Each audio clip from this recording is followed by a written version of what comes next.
इस दिवाली पर पटाखे मत खरीदना क्योंकि पटाखों से बहुत ही हानिकारक एयर पोल्यूशन होता है। नेकी की राहों पे तू चल। लड़की हमारा कहना नहीं मानती है। अगर हमारी लड़की They do, and we've been programmed that it's okay and that welcome दोस्तों, इस वीडियो में बात करेंगे इस वक्त सोशल मीडिया पर क्या वायरल चल रहा है। अगर आप अनभक्तों से पूछेंगे अकल बड़ी की भैंस, तो वो क्या जवाब देंगे कमेंट में बताइए। दिवाली पर पटाखों को लेकर के फिर से बहस छिड़ गई है। ध्रुव राठी ने एक वीडियो बनाई, वायरल हो गई। ध्रुव राठी को जवाब देने के लिए क्या हरकतें कर रहे हैं, मैं आपके साथ रिपोर्ट पर पेश करूंगा। और जिनको ये अनभक्त फॉलो करते हैं, वो कुछ साल पहले पटाखों पर क्या कहते थे, वो बात अलग है कि अभी नैरेटिव बदल गया तो अभी कुछ और कह रहे हैं, लेकिन पहले क्या कहते थे वो आपके साथ शेयर करेंगे। और उसी के साथ साथ प्रज्ञा सिंह ठाकुर ने बयान दिया, कहा कि जो हिंदू लड़कियां हैं वो नॉन हिंदू से अगर मिलती हैं तो उनके साथ कुछ ऐसा सुलूक करना चाहिए। बयान शेयर करूंगा। उसी के साथ साथ शेयर करेंगे कि आईटी सेल के अंदर जो फर्जी खबरें फैलाई जाती हैं स्पेसिफिकली एक कम्युनिटी को बदनाम करने के लिए, उसका कैसा एक्सपोज चल रहा है, क्या रिटर्न में वीडियो शेयर की जा रही हैं। उसी के साथ साथ मुनव्वर फारूकी के हवाले से अपडेट है, वो शेयर करेंगे। और डैन बिल्जेरियन, जी हाँ, जाने माने इन्फ्लुएंसर है, किस तरीके से इसराइल के खिलाफ पिछले कुछ वक्त से वो बोलते आ रहे और अब जो उनको खतरा सता रहा है वो आपके साथ शेयर करूंगा क्योंकि उनका ट्वीट आया है। छोटे बड़े अपडेट्स, लेकिन आगे बढ़ने से पहले आप सभी से गुजारिश है चैनल को सब्सक्राइब और इसके लिए लाइक शेयर कमेंट करना ना भूलें। पहली अपडेट आपको बताएंगे ध्रुव राठी के हवाले से, जहां उन्होंने एक वीडियो जारी करके बताया कि दिवाली पर पटाखे क्यों नहीं फोड़ने चाहिए, इससे क्या नुकसान है। कई मिसालें उन्होंने पेश करी। अब इस वीडियो के वायरल होने के बाद लगभग 4 मिलियन से ज्यादा व्यूज जाने के बाद अनभक्तों की टोली अचानक से ये अलग ही नैरेटिव शेयर करने लग जाते हैं कि क्योंकि मेरा बजट 5,000 रुपया था, लेकिन ध्रुव की वीडियो आने के बाद 10,000 हो गया, यानी मैं और बढ़ चढ़ करके पटाखे फोड़ने वाली हूँ। यानी आप थोड़ा सोच करके देखिए, पटाखे वो इंडिया के अंदर फोड़ेंगी, 5 की जगह 10,000 का फोड़ेंगे, जिससे पोल्यूशन और होगा। लेकिन ध्रुव राठी तो जर्मनी में रहता है, अरे पटाखों से उनका क्या नुकसान होने वाला है। यानी इन नाकों में जो धुआं जाएगा वो ध्रुव की तो नहीं जाएगा, आम जनता की जाएगा।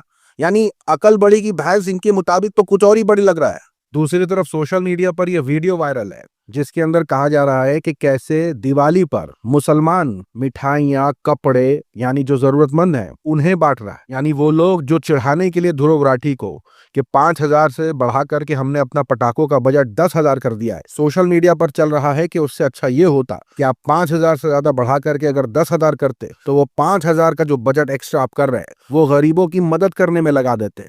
इस तरीके की वीडियो वायरल हो रही है जिसके अंदर मुसलमान की तारीफ हो रही है कि कैसे दिवाली के फेस्टिवल के अंदर वो जरूरतमंदों को किस तरीके से इस त्योहार के अंदर गिफ्ट्स बांट रहा है। वीडियो देखिए।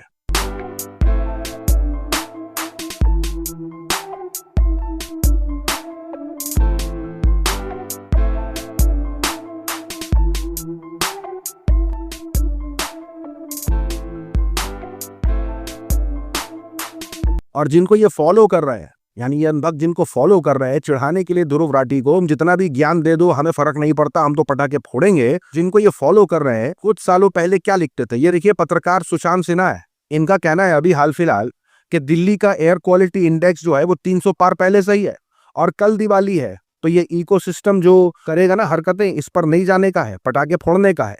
लेकिन यही सुशांत सिन्हा है, कैसे ये कहते थे आज से कुछ वक्त पहले कि रावण जल गया पर पीछे प्रदूषण का गुब्बार छोड़ गया, दिल्ली में हवा फिर जहरीली हो रही है, दिवाली पर पटाखे कम फोड़ें, इसी हवा में सांस लेने हैं आपको भी।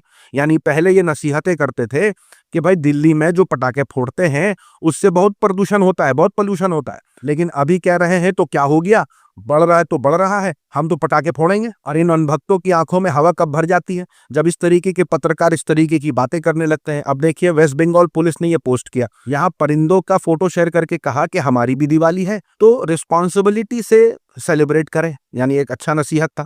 लेकिन अब अनभक्तों का यह कहना है कि क्या तुम ईद पर ये पोस्ट कर सकते हो, हमारी भी ईद है तो रिस्पॉन्सिबिलिटी के साथ सेलिब्रेट करें। अब देखिए, सोशल मीडिया पर तो और भी वीडियो आ गई हैं जहां मंदिरों के अंदर जानवरों की बलि दी जाती है। ऐसी तमाम वीडियो है जो मैं दिखाना नहीं चाहूंगा, कम्युनिटी गाइडलाइंस के खिलाफ हो जाएगा। लेकिन ये क्या सोच करके ऐसा जवाब देते हैं ये समझ में नहीं आता है। इसी के साथ साथ प्रज्ञा सिंह ठाकुर का बयान निकल के आया। उनका कहना है कि अगर लड़की यानी हिंदू लड़की किसी नॉन हिंदू से मिलती है, उनके यहाँ जाने की बात करती है, तो उसकी टांगे तोड़ दो।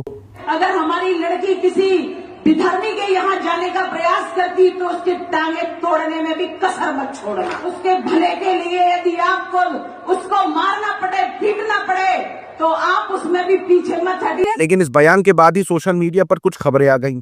ये खबर दिल्ली से आई है। रिपोर्ट के मुताबिक शालिनी, जो कि प्रेग्नेंट थी, अपने हस्बैंड आकाश के साथ अपनी मां से मिलने जा रही थी और उसका एक्स पार्टनर आशु आ जाता है, जो उस पर हमला कर देता है। यानी आकाश पर भी हमला करता है, शालिनी पर भी हमला करता है।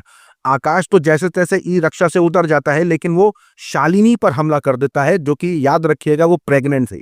लेकिन आकाश जैसे तैसे आशु से हथियार लेता है और उसी से उस पर वार कर देता है। यानी कुल मिलाकर के इसके अंदर 2 जाने गई हैं और वो प्रेग्नेंट थी, तो मतलब 3 जाने गई हैं। अब देखिए, इसमें कोई कम्युनल एंगल नहीं है। यह मामला आशु, आकाश और शालिनी के बीच का है, इसलिए आईटी सेल इस खबर को उठा नहीं रहा है। लेकिन इस खबर के बाहर आने के बाद लोग इस रिपोर्ट को प्रज्ञा सिंह ठाकुर के साथ शेयर कर रहे हैं कि अब महिलाएं जाएं तो कहाँ जाएं। यानी अगर नॉन हिंदू की बात करते हैं तो वहां दिक्कत है, और अगर अपने ही समाज में शादी कर रहे हैं या अपने ही समाज में कुछ हरकतें हो रही हैं तो इस तरीके की रिपोर्टें आ रही हैं।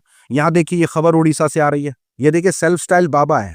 इस बाबा को गिरफ्तार कर लिया गया है, माइनर के साथ गलत काम करते हुए पकड़ा गया है, जिसके बाद इसकी गिरफ्तारी हुई है।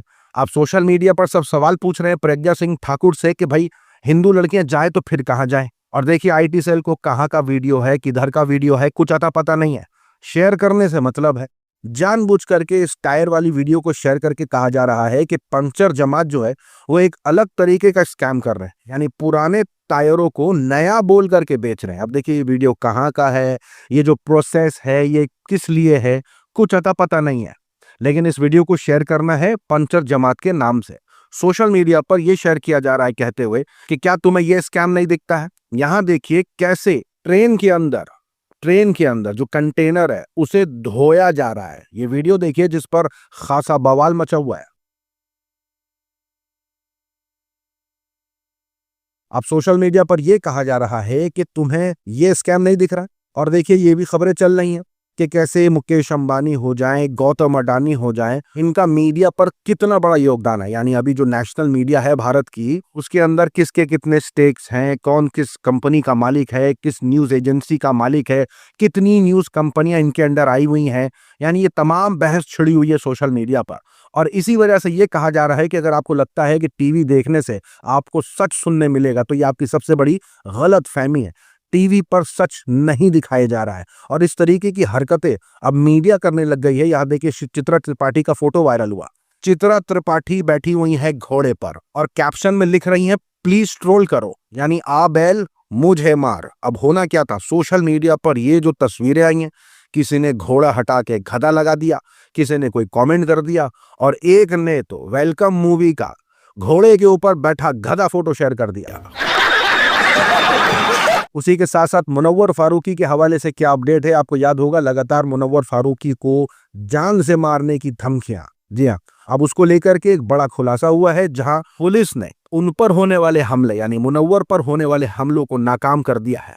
मुनव्वर को मारने के लिए शूटर राहुल रामपाल और साहिल रमेश साजिश कर रहे थे मुनव्वर को मारने की, तो पुलिस ने उनको गिरफ्तार कर लिया। उसी के साथ साथ डैन बिल्ज़ेरियन, आपने नाम सुना होगा, नहीं सुना तो मैं आपको बता दूं इंट्रोडक्शन के लिए इनके, कि ये जाने माने इन्फ्लुएंसर है इंस्टाग्राम पर। शुरुआती वक्त में ही इन्होंने इंस्टाग्राम ज्वाइन किया था, उसके बाद से इन्होंने जिस तरीके की अपनी लैविश लाइफस्टाइल दिखाई है, यानी इनके प्रोफाइल में जाने का मतलब है आप अलग ही दुनिया में चले जाएंगे कि एक आदमी जो है वो कितनी लग्जरियस लाइफ जी सकता है। ये उसी तरीके की लाइफस्टाइल दिखाते हैं। लेकिन अभी मामला थोड़ा अलग है। हो ये गया है कि कुछ वक्त से डैन जो है वो इजराइल के खिलाफ बोल रहे हैं, क्योंकि इजराइल जिस तरीके से गाजा पर हमले कर रहा है उसको लेकर के डैन लगातार बयानबाजी कर रहे हैं। पिछले साल भी जो है वो एक इंटरव्यू आया था जिसके अंदर डैन ने इजराइल को खुले तौर पर क्रिटिसाइज किया था कि कैसे वो अपने आप को स्पेशल चोजन पीपल के नाम पर लोगों को धोखा दे रहे हैं और कैसे लोगों के साथ जुल्म करते हैं। यानी इस तरीके का पूरा इंटरव्यू था जिसके अंदर डैन ने इजराइल को जबरदस्त लताड़ लगाई थी। इंटरव्यू लेने वाला तक ये पूछ रहा था कि आपके इस बयान के बाद ज्यूइश कम्युनिटी हो सकता है आपके खिलाफ हो जाए, लेकिन इसके बावजूद डैन को इससे कोई फर्क नहीं पड़ा। उसने कहा कि अगर फर्क पड़े तो पड़ना चाहिए, क्योंकि ज्यूइश जो कर रहे हैं वह इंसानियत के लिए एकदम गलत है। तो डैन का सीधा साधा बयान था। लेकिन जिस तरीके से डैन ने अभी एक ट्वीट किया है जिसके अंदर उनको इस बात का डर है कि इजराइल के खिलाफ बोलने की वजह से उनकी जान जा सकती है। जी हाँ, उन्होंने पोस्ट करा है जो कि अभी लगभग 8.5 मिलियन व्यूज पर है ट्विटर पर। डैन ने लिखा है कि I would not kill myself, if anything happens to me it was Mossad और CIA।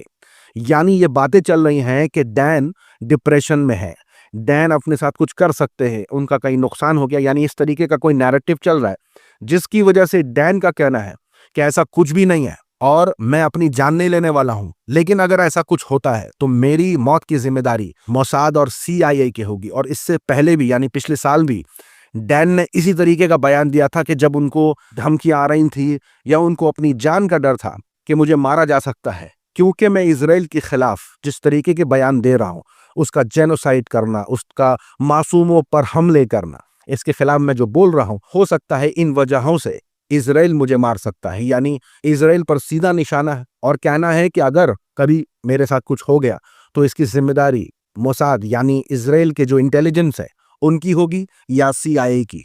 तो आज की वीडियो में इतना ही। अपनी राय सुझाव कमेंट में जरूर बताएं। मिलूंगा अगले वीडियो में, तब तक के लिए अपना ख्याल रखें।